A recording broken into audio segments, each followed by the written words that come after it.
Hi friends, చంటి సింధూర బయట కూర్చొని ఉంటారు. చెంచలమ్మ మేడపైన నుంచొని బయటికి చూస్తూ ఉంటుంది.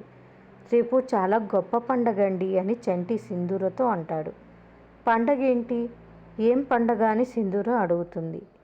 వీళ్ళ మాటలు విన్న చెంచలమ్మ వీళ్ళ వైపు చూస్తూ ఉంటుంది. రేపు మీ పుట్టినరోజు అమ్మాయి గారు అంటాడు చంటి. సింధూర పుట్టినరోజు రేపేనా అని చెంచలమ్మ అనుకుంటుంది.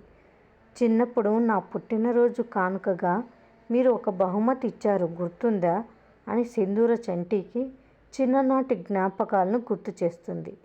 చిన్నప్పుడు చంటి సింధూరకి బహుమతిని తెచ్చి చెట్టు కింద పెట్టి చెట్టు ఎక్కుతాడు, సింధూరకి కనిపించకుండా. ఆ బహుమతిని చూసిన సింధూర, నా సంతోషాన్ని చూడాలనుకునే నిన్ను చూడాలని ఉంది, నా ముందుకి రా అని చంటిని పిలుస్తుంది సింధూర. మీ ముందుకి రావాలంటే మీరు నన్ను చూడకూడదు అండి అని అంటాడు చంటి. సరే అంటుంది సింధూర. సింధూర కండ్లకు రిబ్బన్ కట్టుకొని బహుమతిని తీసుకుంటుంది. పుట్టినరోజు శుభాకాంక్షలు అమ్మాయి గారు అంటాడు చంటి. వీళ్ళను గమనిస్తున్న చెంచలమ్మ అనుకుంటుంది, వీళ్ళు చిన్ననాటి స్నేహితులా? అంటే చంటి ప్రేమించింది సింధూరనా? మరి నాకు ఈ విషయం చెప్పలేదు అనుకుంటుంది చెంచలమ్మ.